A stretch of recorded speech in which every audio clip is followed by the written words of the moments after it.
Have you ever tried to make a pancake without water or milk? Hello, and welcome to the Rigaku vlog on industrial battery advancements. I'm Zijun Wang, a material scientist and R&D consultant with years of experience helping battery companies solve materials and quality challenges. I cut through research, industry news, and policy updates to bring you the latest battery updates in under 10 minutes. In this episode, let's have an overview of how Tesla achieves dry electrode process. Now here's the headline.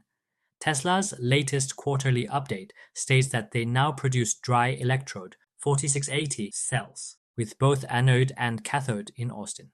To understand the significance of this breakthrough, let's look at the traditional process first, then dive into Tesla's latest patents. In wet process, first, active materials, conductive carbon and polymer binders arrive as powders or pastes. These are pre-treated and measured before entering the slurry mixer. The powders are mixed with a liquid solvent, NMP, for cathodes and sometimes aqueous systems for anodes. The solvent is to disperse particles uniformly as well as to dissolve binder such as PVDF into the slurry for good coating quality. The homogeneous slurry is applied onto the current collector foil, aluminum for cathode, copper for anode, using slot die or knife over roll coating. The coated foil passes through a drying oven to evaporate NMP, which is then captured and recycled back into slurry preparation. After drying and solvent removal, the electrode film goes through calender rollers to achieve target thickness and density. This improves mechanical integrity and electrical performance. At slitting and winding step, the wide electrode web is slit to cell width and wound onto reels for cell assembly. Lastly, since the first drying just removes bulk solvent in minutes, the second drying step is usually in vacuum to pull out parts per million level moisture trapped in pores and on particle surfaces. And that takes hours, not minutes. This is why even modern gigafactories still run big vacuum bake ovens before cell assembly.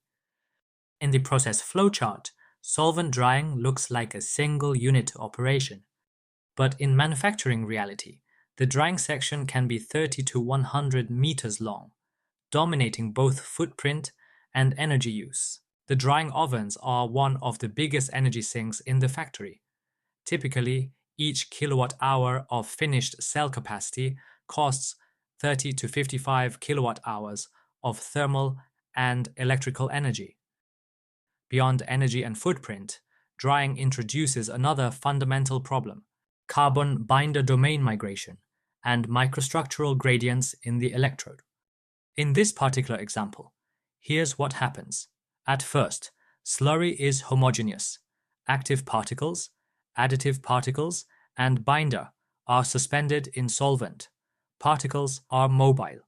As solvent evaporates from the top surface, it creates an upward solvent flow which carries small particles with it. When most solvent is removed, the remaining solvent is confined to capillary channels between packed particles. These capillary pathways concentrate the polymer binder and fine conductive additives. It's worth mentioning that in engineering, residual solvent in capillary channels can either enrich or exclude binder and fine additives, depending on solvent binder and solvent particle affinities. Then, binders start to gel and solidify. Pores form between active particles. These additive particle and binder domain gets locked in wherever it accumulated. At this point, the non-uniformity becomes permanent. So, why is non-uniformity bad? Mechanically, if there isn't enough binder in certain regions, the coating can start to peel off the current collector, and particles can crack apart after just a few cycles. Electronically, when conductive additives aren't evenly distributed, electrons are forced to flow through a few preferred pathways instead of spreading out uniformly. Thermally, because Joule heating scales with the square of the current, those crowded electron pathways turn into local thermal hotspots. And since, at some locations, electrons can arrive at reaction sites much faster than lithium ions can be delivered through the pores, which creates local state of charge imbalance. Thus, electrochemically, all of this shows up as higher polarization and noticeably worse fast charge performance. If drying is the root of many of these problems, the obvious question is, can we build electrodes without solvent and without drying at all? The answer is yes, and let's look at this example of dry electrode process. Mixing defines the initial map of where particles and polymers start. On one hand, regular blending with little shear force distributes materials at the macro scale but leaves microscopic clusters. On the other hand, high shear mixing breaks agglomerates, de-entangles, and homogenizes binder and conductive additives, improving initial uniformity. But if overdone, it can cause polymer or particle degradation too. In some cases, jet milling is used. Particles are accelerated by supersonic gas jets and break each other by high-energy collisions. It also pre-activates PTFE for fibrillation. After mixing, the electrode is formed by roll calendaring the conditioned powder into a freestanding film, and then laminating that film onto current collector, carbon-coated aluminum or copper foil. Now, let's take a look at a Tesla patent published last month. As always, they were generous with the technical details. Here's the general procedure it describes. First, blend active material, porous carbon and conductive carbon. But why is porous carbon used? Porous carbon has conductive framework and hollow tunnels, which can provide local electrolyte micropathways inside the conductive network. In other words, it helps provide both electrons and ions to the active material surface. This reduces ionic bottlenecks at high current density. The next step is to blend the mixture with a binder, which is a fibrillizable polymer like PTFE in a low shear process. The low shear is to preserve NMC particles, as high shear could break its secondary particles into primary particles and cause rapid capacity fading. The third step is to calender the mixture into a freestanding film, and it requires at least 3 passes according to the patent. The last step is to laminate it to a current collector. When reading the comparative examples, we can see that the new procedure has been optimized for efficiency. The single blend in step 1 used to be separated into a blending, followed by jet milling of portion A, a blending of portion B, a blending of A plus B, the addition of a second binder C, then followed by a blending of all. It's simplified a lot. Does it work? This is the long-term cycling performance using the dry processed electrodes described. The NMC graphite pouch cell was cycled fully at 0.5 C charge and 1 C discharge.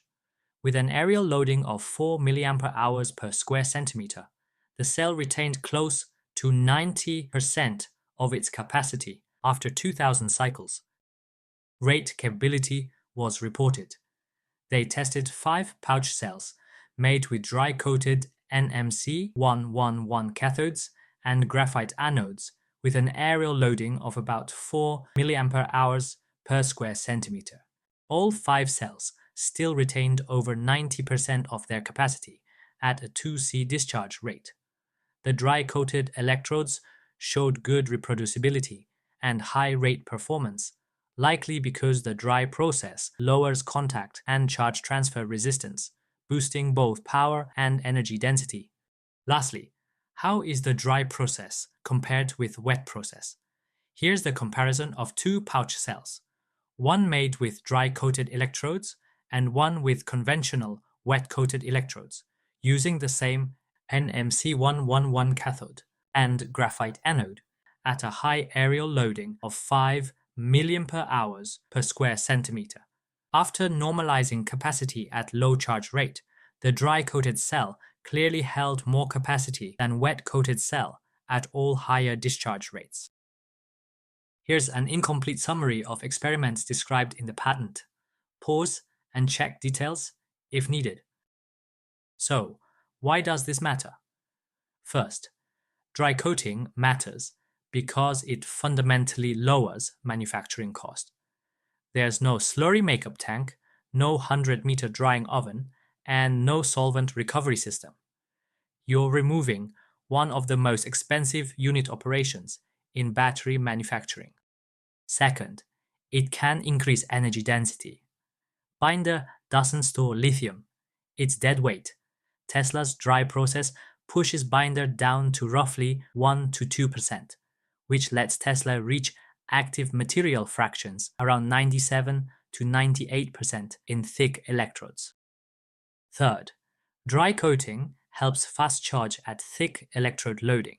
When you make electrodes thicker, electrons and ions struggle to find continuous pathways. In Tesla's dry process, the microstructure is fundamentally different.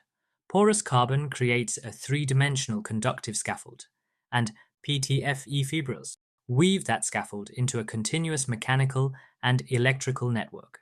And as always, I'll keep tracking these updates so you don't have to. Thanks for watching.